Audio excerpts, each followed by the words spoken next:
Right now at 6, authorities charge a woman with arson after a massive fire destroys an apartment building in southwest Missouri. Well, we've got another chilly but somewhat decent start to the day and another nice spring-like day ahead of us. So look at that forecast, get you out the door coming up.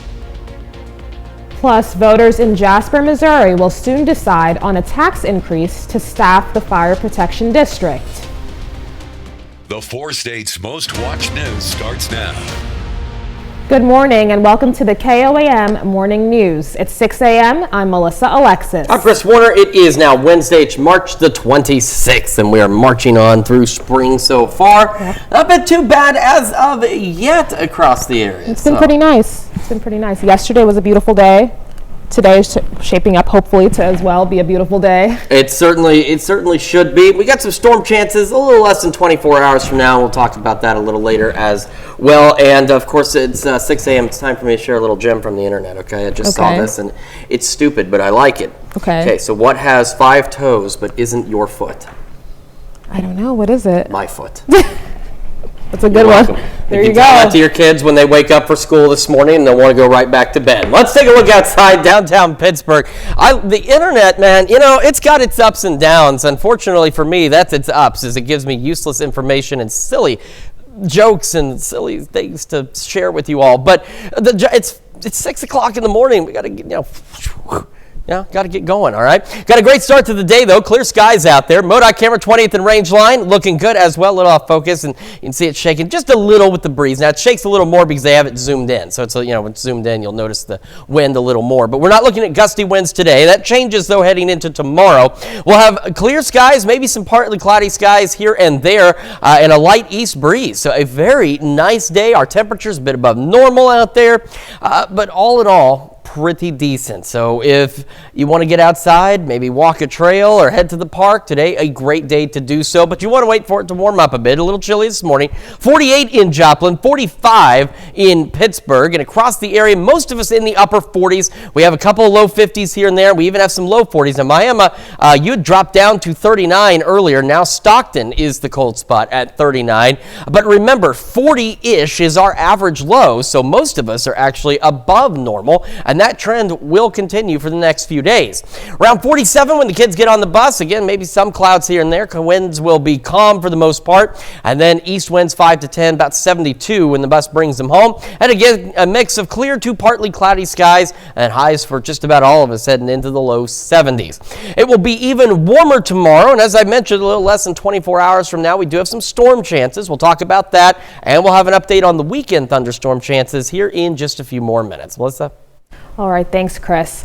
Prosecutors bring a charge of arson against a woman in connection with a massive apartment fire near Table Rock Lake. Over the weekend, authorities arrested Angie Maywald, the resident at an apartment complex. She'll face a charge of first-degree felony arson and felony endangering the welfare of a child. Court documents allege Maywald set the fire that fully engulfed the apartment complex in Stone County, Missouri. Police officers say she took a child outside of the apartment complex with her, but ran into the woods alone. According to the state fire marshal, Maywald admitted to setting the fire that displaced 32 people and 19 families. Maywald is being held without bond. A medical emergency puts a Joplin firefighter in the hospital. It happened yesterday during scheduled training exercises at the Joplin Public Safety Training Center. This is a file video of that center. Authorities are not yet releasing details, including the name of the firefighter, but they say fellow firefighters provided immediate assistance at the scene. At last report, the firefighter was in the hospital, listed in critical but stable condition. Look for updates on KOAMnewsnow.com. The Oklahoma Health Department confirms 7 of 9 reported cases of measles in the state. These cases were confirmed among unvaccinated individuals in northeastern Oklahoma. Health officials also say all cases are linked through exposures to household or extended family. An initial case reported exposure, the measles outbreak in West Texas and New Mexico. They say no cases have resulted from exposure to public settings at this time. To be the first to see breaking news, weather, and sports, download the KOAM News app. It's available free of charge in the Apple App Store and the Google Play Store. Just search for the KOAM News app. Miami, Oklahoma has a new police chief. The city announced yesterday it's hired a 30-year career law enforcement professional, Stephen Sigmund, for the job. Sigmund is a native Oklahoman and most recently served in a number of positions with the St. Lucie County, Florida Sheriff's Office. Captain Todd Hicks had been the interim Miami police chief since the resignation of Thomas Hightower Anderson in November. Some people in southwest Missouri will have to decide whether they're willing to pay for more for fire protection. The Jasper Fire Protection District is asking voters to approve a tax increase on April 8th. It would be the first tax rate increase for the district since 2015. If passed, the district would raise the tax rate by 30 cents per $100 if assessed property valuation, bringing the total to about 59 cents per $100. Fire district staff say if approved, all funds from the increase would go towards funding staffing, something a grant covered until the end of last year. We really hated to ask for this and still don't really want to ask for it, but we really have no choice. We've reached a breaking point to where there's just no other choice that we can come up with. The district responds to both Barton and Jasper County, so voters in both counties will see this question on their ballots on April 8th. That's a look at this morning's top stories and weather in our first 7 minutes. Coming up on the KOAM Morning News. Today marks a year since the Francis Scott Key Bridge collapsed in Baltimore. We'll look at the lives lost. Plus, National Security Advisor Mike Waltz takes responsibility for the military leak sent on the group chat messaging app. And Chris Warner returns with another look at your Wednesday forecast. You're watching the KOAM Morning News. We'll be right back, but first, here's a live look from Arma, Kansas.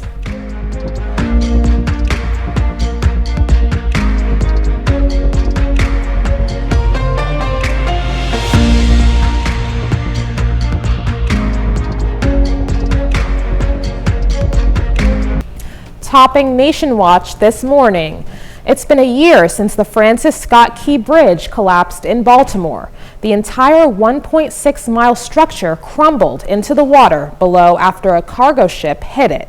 6 construction workers who were filling potholes on the bridge at the time died, but the death toll could have been much higher and the accident had it taken place during the day, instead about 1 a.m. Construction on a new bridge is expected to begin in the fall. It's slated to take about 3 years.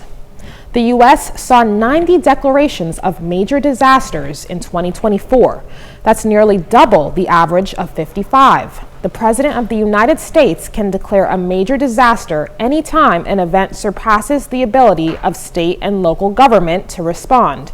The National Ocean and Atmospheric Administration says 27 of last year's weather and climate disasters caused more than $1 billion in damages. It's in line for what former Federal Emergency Management Agency Administrator Deanne Criswell warned about. 41% of the U.S. population live in a county where a major disaster was declared in 2024. Many scientists blame climate change as a leading cause of increasing natural disasters. You have just less than 3 weeks left to file your 2024 federal tax return. The deadline to file is April 15th. The Internal Revenue Service is encouraging taxpayers to be mindful of the impending deadline and to utilize digital tools on the IRS website to file their return. Taxpayers who miss that deadline could face late fees and interest. There's the option to request an extension, which would push the filing deadline to October 15th. An Ivy League university is firing back at the Trump administration. The University of Pennsylvania said the administration has halted $175 million in research funding. It was used on things like drug screenings against deadly viruses, protections against chemical warfare, and quantum computing. University President J. Larry Jameson says the funding cut is tied to President Trump's keeping men out of women's sports executive order. Back in 2022, transgender swimmer Leah Thomas won the NCAA individual title for UPenn. Jamison says his school was complying with NCAA policies as they existed at the time. He added UPenn now complies with the policies as they exist today. President Donald Trump and other top U.S. officials are downplaying a military leak from a group chat on the messaging app Signal. This as the National Security Agency warns the app is vulnerable to foreign hackers. Now, some Democrats on Capitol Hill are calling for leaders involved to step down. One of those leaders called the ordeal, quote, embarrassing. Jared Hill has more from New York. There was no classified information, as I understand it. President Donald Trump continued to downplay concerns over his national security advisor, accidentally adding reporter Jeffrey Goldberg from The Atlantic to a group chat discussing military attacks against Houthi rebels in Yemen. Somebody that was with Mike Waltz, worked for Mike Waltz at a lower level, had, I guess, Goldberg's number or called through the app. But late Tuesday, Waltz took responsibility. A staffer wasn't responsible, and look, I take full responsibility. I built the group. Though he denied knowing Goldberg. CBS News has learned that just last month, the National Security Agency issued a warning that Signal is a target of Russian hackers. On Capitol Hill, Republicans are pushing for more answers. I trust there'll be a thorough investigation and we'll get to the bottom of it. As some Democrats call for Waltz and Defense Secretary Pete Hegseth to be fired. There's got to be accountability somewhere in this administration. Hegseth is pushing back. Nobody's texting more plans. I know exactly what I'm doing. Amid the conversations over national security, Tuesday, President Trump signed major executive orders he says tackle election security. Orders requiring proof of citizenship to vote in federal elections and barring mail-in ballots received after Election Day. Jared Hill, CBS News. Election experts predict President Trump's executive order will be challenged in court. Meanwhile, yesterday, Vice President J.D. Vance announced that he'll join his wife, Usha Vance, on a trip to Greenland later this week. National Security Advisor Mike Waltz is also expected to travel to Greenland. The trips are causing some unease in the Danish territory, especially since the president has repeatedly called for a U.S. takeover. That's a look at some of today's top national stories. Here's Chris with a look at your forecast. Yeah, quick look at Skywatch Storm Tracker. Just got a couple of clouds out there. We should be clear for most of the day, but if you look off to the northwest, see a few other clouds out there, so some partly cloudy skies will be possible. We'll break down their forecast in detail when we come back. If you run from the cops, you'll likely go to jail. Trying to outrun the police never ends well, except once a year in Union County, Tennessee, when the sheriff's office actually invites the community to race for fun and fellowship. Evan Lasik reports. For 4 years now, the Knoxville Dragway has given drivers a chance to test their cars against police officers. This is a chance for the officers to be neighborly with the community they serve. They get to come up here, shake hands with local law enforcement, kind of the good side of what they do. And, our deputies and law enforcement, they see so much stuff out in the world. But they get to come up here today, let their hair down a little bit, and just have fun. And, to see the local communities come out and just them hang out, trash talk a little bit while they're in the staging lanes and just get to line up and run the popo. The officers in attendance volunteered time on their off days to make these races happen. They recognize that while their jobs are typically stressful, this is a time to unwind. Police officers can have fun too, and it's important to me that the community, recognize us as people just like them, and we can come out and have fun just like they do, and it's just a great positive thing to really do. Hundreds came out to see how their cars would fare against police vehicles. While both sides won some and lost some, this was more about connecting with each other. I mean, they have a blast. I think they enjoy it sometimes more than we get to, but because they're actually getting to run from the police and there's no consequences to it. So it's a good thing because they have fun, we have fun, and it brings us together. And then we also get to hear some of the issues that they might be dealing with. While the day was about fun, all the proceeds go back to local law enforcement. The Union County Sheriff's Office say this year the money is going to one of their own. We're raising money for one of our own detectives who was just diagnosed with cancer. To see a brother in blue going through this has been hard for the department. Detective Woods is battling cancer, and everything that comes of this race day will go towards helping him with treatment. They are grateful to see the community come out and support the deputy as he goes through this process. You just never know what's going on inside your body, and he's a young man, and it's been real hard on the department, but hopefully, this can help alleviate some of that as far as financial stuff. But we're trying to do everything we can, and everybody out there, please keep Officer Wood in your thoughts and prayers, and he's going to need it. And the annual event is appropriately named Race Against the Popo.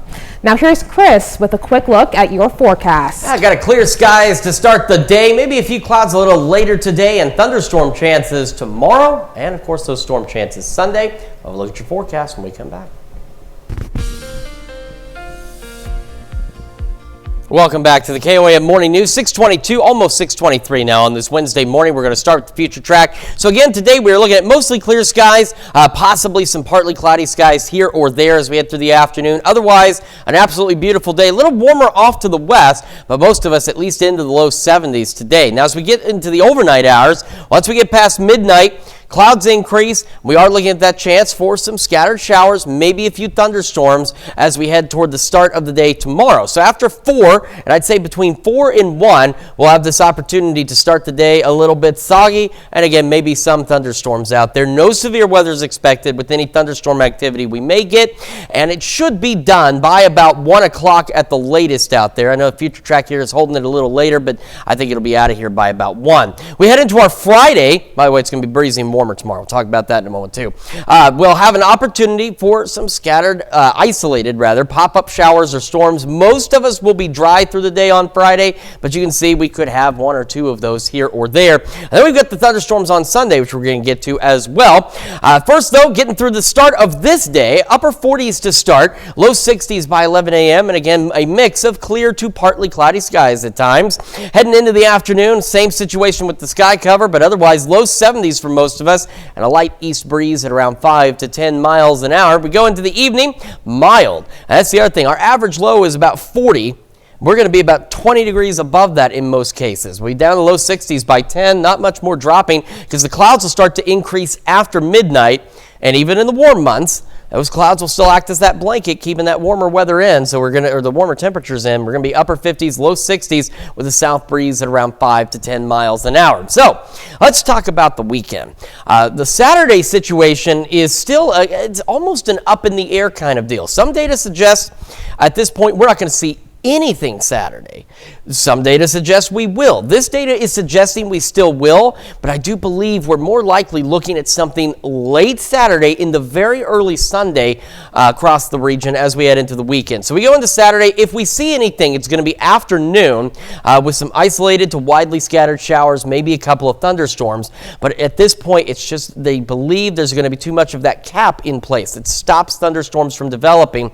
But the updates even this morning suggested it's a possibility. It's something we want to watch very closely. The severe weather highlight from Saturday is still gone, but it is something that's being watched because if the thunderstorms or if this activity can overcome the cap, then we could have a different situation. But Saturday we'll have to watch. What we're watching a little more closely is late Saturday. After, say, 10 o'clock, we have a cold front coming through. Very typical severe weather setup, low pressure, cold front, warm front. We're expecting more significant severe weather to our south and east, but right here, after about 10, 11 o'clock Saturday night, this is by 5 a.m. Sunday, thunderstorms along that front. And that's what we want to keep an eye on because as we head into Sunday, we have that severe threat. Now, yesterday it was along and east of I-49. It's been adjusted slightly to the west, but we still have that severe threat for Sunday. And I think that is going to be tied in with those storms very late Saturday into early Sunday. So we're talking nocturnal possibility for some showers and storms that could be strong to severe. And we're talking very early Sunday. So it's something we want to keep a very close eye on over the next few days because it's something that most of us will very likely be sleeping through. So we'll keep an eye on it for you. Low 80s tomorrow. Southwest winds gusting to 30. 70s on Friday. Back to the 80s on Saturday. Those morning storms on Sunday. A little cooler Monday. In fact, a lot cooler Monday. And then the nice temperatures return by Tuesday. Let's check your forecast there. We're going to send it over to Melissa with Health Watch. Topping Health Watch this morning, researchers say they've made progress in a universal vaccine that protects against multiple strains of COVID.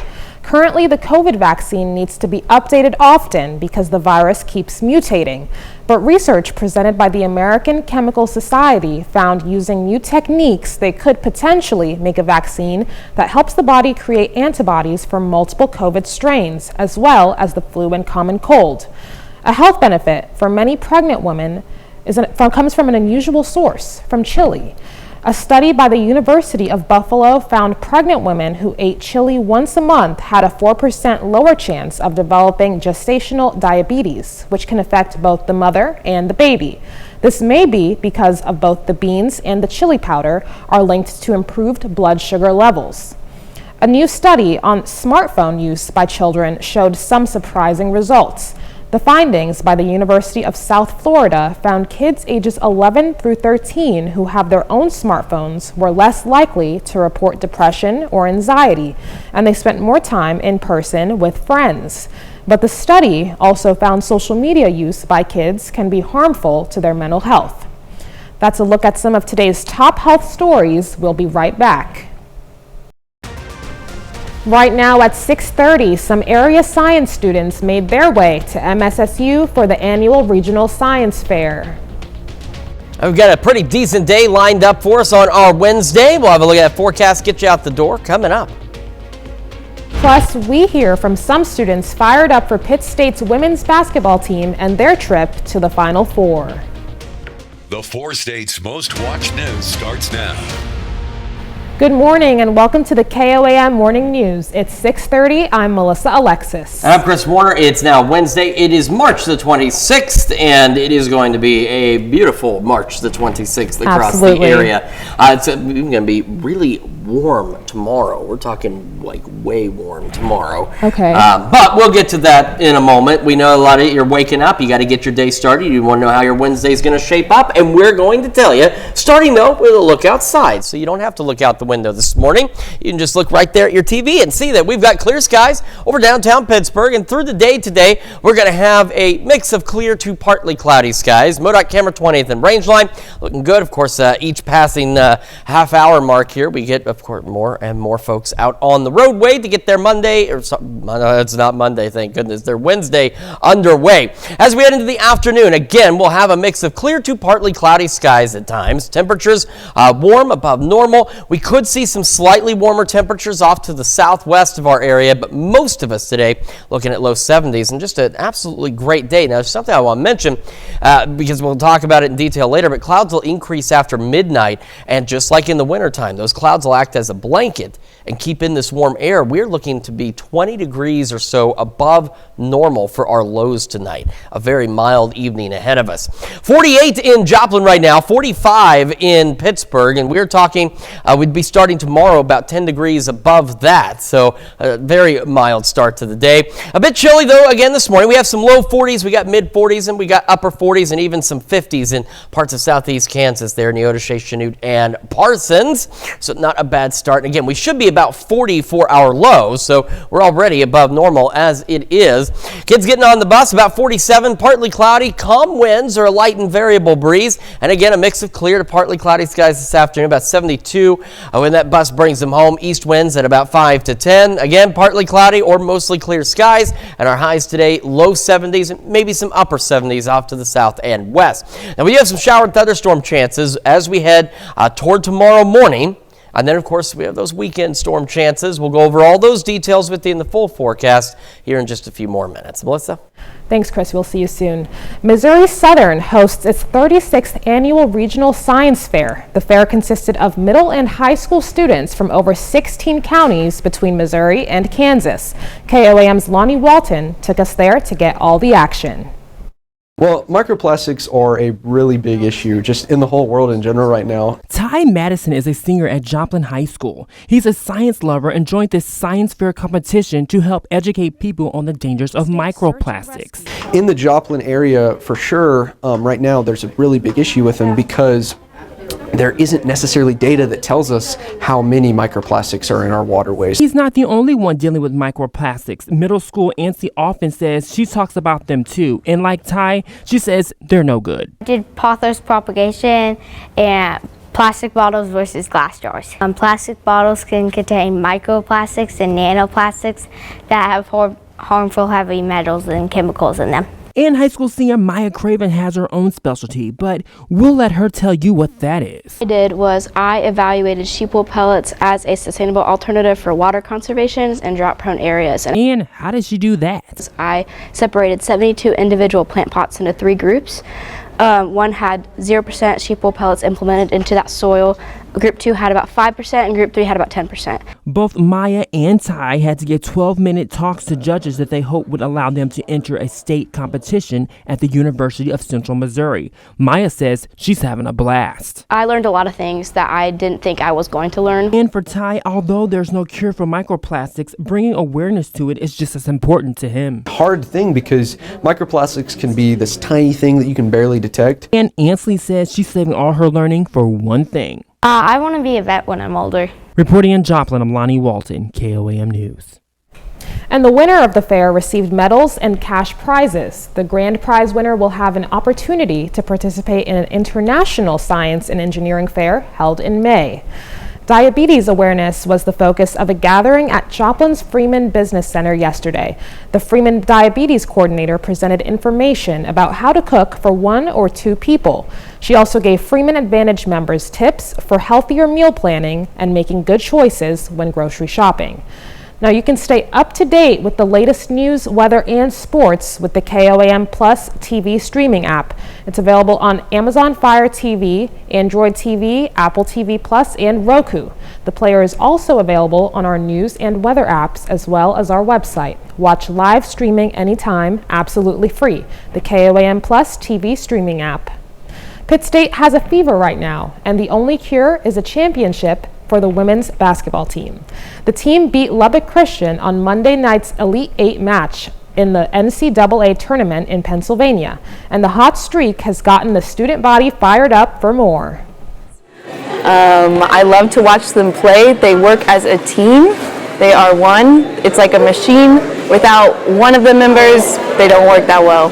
But with all of them on the court, they do very good. It's really awesome.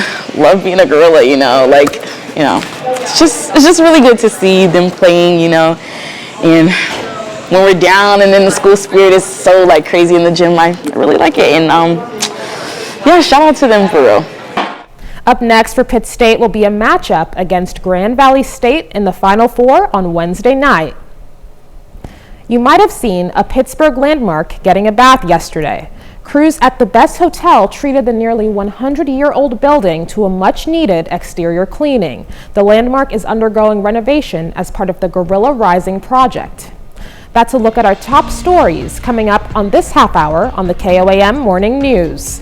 Coca-Cola is recalling its original taste canned soda due to a possible plastic contamination.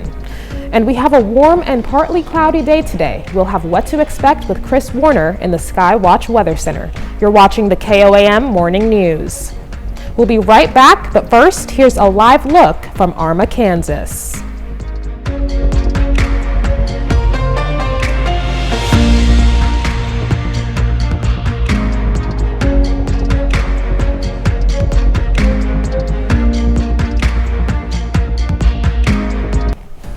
In Consumer Watch this morning, the cost of college has skyrocketed in the last 30 years. To help make a degree more accessible to some, Harvard University recently announced they'll offer free tuition for students from families making $200,000 or less. Undergraduate tuition was roughly $56,000 this year at Harvard. So why is college so expensive? Jen Sullivan looks at the numbers and what students can do to help cut down costs.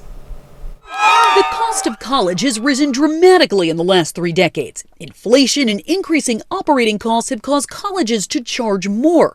They're also receiving less federal funding. There's no doubt that college in the U.S. is expensive. Alex Gailey is an analyst at financial company Bankrate. They recently broke down the cost of tuition plus fees like room and board for this current academic year and estimated the average in-state tuition and room and board at a public four-year college was nearly $25,000 a year.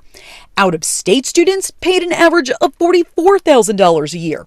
A private four-year college costs close to $59,000 a year. I think people just aren't feeling like maybe the ROI of college degrees is the same as it was a few decades ago. There are things students can do to lower some of these costs. One way to immediately cut down the cost of college is being willing to attend a college that is near where you live and living at home. Consider attending a community college and then transferring to a four-year college. Apply for work-study jobs, look into financial help like student loans, scholarships, and grants, and choose a degree with a positive return on your investment. For Consumer Watch, I'm Jen Sullivan.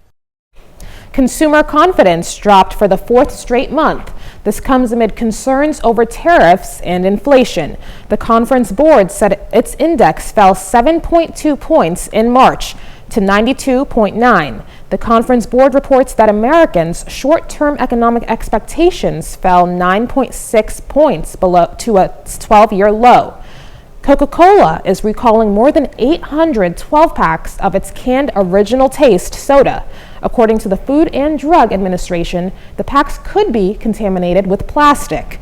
The affected products were distributed in Illinois and Wisconsin. And GameStop is getting into cryptocurrency. The company says its board has agreed to convert some of its cash to a Bitcoin as a Treasury reserve asset. GameStop stocks jumped in after hours trading Tuesday following the announcement. That's it for Consumer Watch. Here's Chris with another look at your forecast. Yeah, we're going to take another look outside downtown Pittsburgh. Again, we've got mostly clear skies. If you look close enough, there's some light clouds, and we're looking at a mix of clear to partly cloudy skies today. Otherwise, looking great so far. MoDOT camera 20th and Range Line in Joplin. We got a few folks out on the way or on the road starting their day. It's Wednesday. We're halfway through this work week already. I feel like it's going by pretty quickly. In fact, I was sitting here this morning, and I honestly don't remember doing the noon news yesterday. I know I was here for it. There's video proof of it, but I don't really remember. So it's going by pretty quickly. Today, again, clear to partly cloudy skies. Otherwise, pretty decent. A light easterly breeze and temperatures not bad. Maybe a little warmer off to the south and west. Temperatures this morning, Pittsburgh, you're pretty close to normal. We should be about 40. You're at 41, but Joplin, you're a bit above, sitting at 48. And that's what we've got across the region is a mix of near or slightly above normal, with the exception of parts of southeast Kansas. Neodesha, Chanute, and Parsons all sitting at 50, putting you about 10 degrees above average for this morning. And if that's not warm enough for you to start your March day, wait until tomorrow morning, where we're going to be about 20 degrees above average to start the day. All right, kids getting on the bus again, clear to partly cloudy, 47, winds calm or at least light and variable. And then when the bus brings them back home, about 72, and again, a mix of clear to partly cloudy skies and that light east breeze at about 5 to 10 miles an hour. We do have thunderstorm chances tomorrow morning. Of course, we're keeping an eye on thunderstorm chances for Sunday. We'll go over that with you here in just a moment. We're also going to celebrate birthdays and anniversaries, but first, it's time to find out what's happening on CBS Mornings. I'm Gail King. Coming right up on CBS Mornings, actress Rosamund Pike joins us to discuss what to expect in the upcoming season of The Wheel of Time and the major detour that it's taking from the book version. That's coming right up on CBS Mornings. Time for some Wednesday birthdays in the 4 states, and we're going to start in Girard with Breeze Buckle celebrating birthday number 11. Happy birthday. Colton Pryor is celebrating his 11th birthday. Happy birthday, Colton. And another 11th birthday, London Huffam in Carl Junction, celebrating, says we love you very much, with love from Mom, Dad, Rome, Easton, and the 5 pups.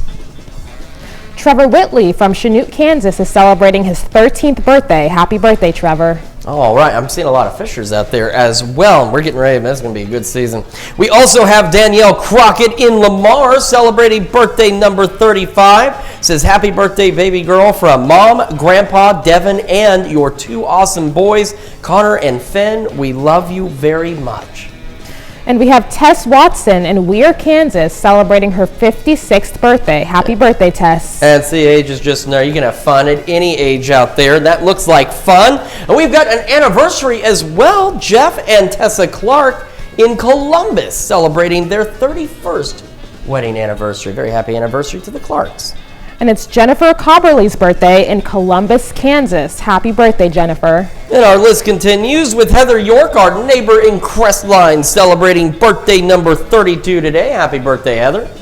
And we have Robert Wells in Baxter Springs, Kansas, celebrating his 73rd birthday. Happy birthday, Robert. And last but certainly not least, Ashley Combs, celebrating another year wiser today. A very happy birthday and anniversary to those of you on our list. And I've mentioned before, we love celebrating these with you. And if you would like to celebrate with us, Melissa has some information that you need to know. Yes, you can submit to birthdays at KOAMnewsnow.com.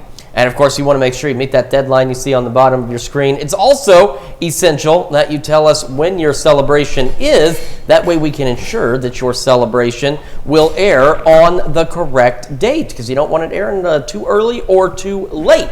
All right. Let's start with the future track for today. Today, not a bad day. Not a bad day at all.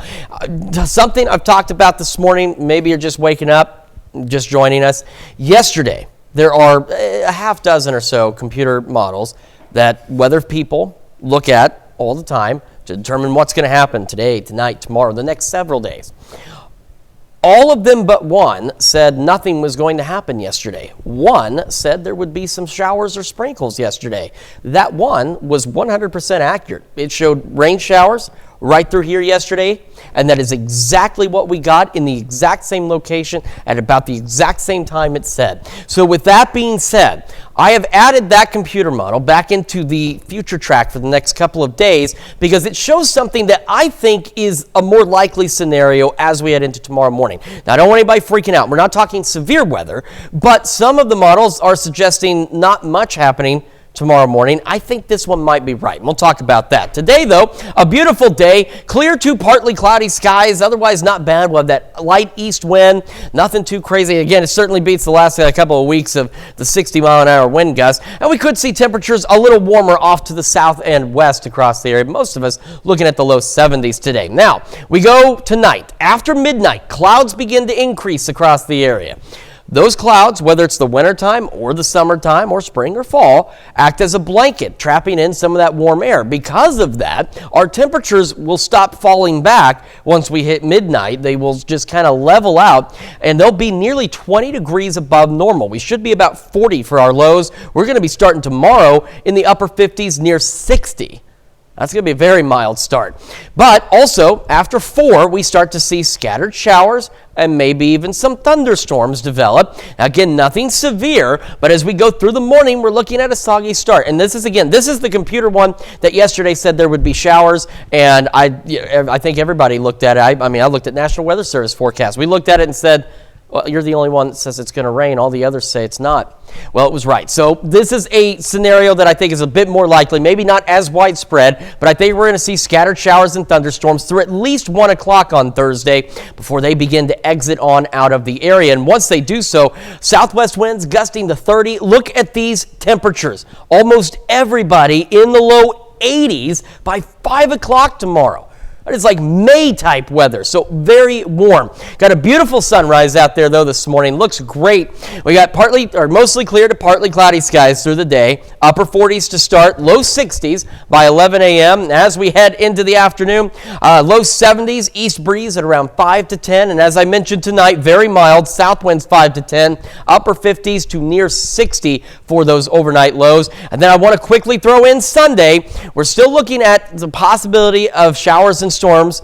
I are seeing the possibility too, some on Saturday afternoon. Some of the new data suggests that may not even happen. We may not even get anything Saturday afternoon, but this one says there's at least that chance. But what we're more watching is this cold front as it approaches late Saturday, early Sunday. That could set off some showers and thunderstorms very early Sunday morning. And even though it'd be 2 o'clock in the morning, we still have that potential for some strong to severe thunderstorms out there very early Sunday morning. morning. So something we want to keep a very close eye on over the next few days.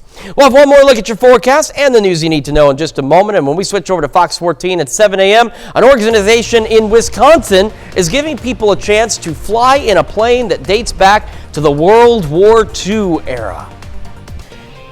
Here's a check of today's top headlines, the news you need to know before you head out the door. Prosecutors bring a charge of arson against Angie Maywald in connection with the massive apartment fire near Table Rock Lake. She'll face a charge of first-degree felony arson and felony endangering the welfare of a child. Maywald admitted to setting the fire that displaced 32 people and 19 families. Maywald is being held without bond.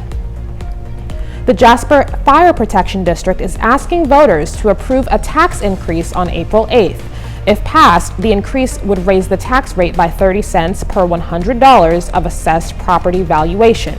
If approved, all funds would go to help fund staffing. Barton and Jasper County voters will see this question on their ballots on April 8th. The Oklahoma Health Department confirmed 7 of 9 reported cases of measles in the state. These cases were confirmed in northeastern Oklahoma. Health officials also say all cases are linked through exposures to household or extended family, with initial cases exposure in West Texas and New Mexico. They say no cases have resulted from exposure to public settings at this time. That's a check of today's top headlines, the news you need to know before you head out the door.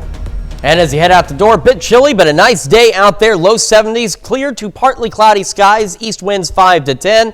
We'll continue that through the evening, and then clouds thicken up after midnight, making it very mild. Upper 50s, maybe even some low 60s. Could have some showers and thunderstorms, nothing severe, between about 4 a.m. and 1 p.m. tomorrow. Otherwise, very warm into the low 80s. We're still watching those thunderstorm chances on Sunday.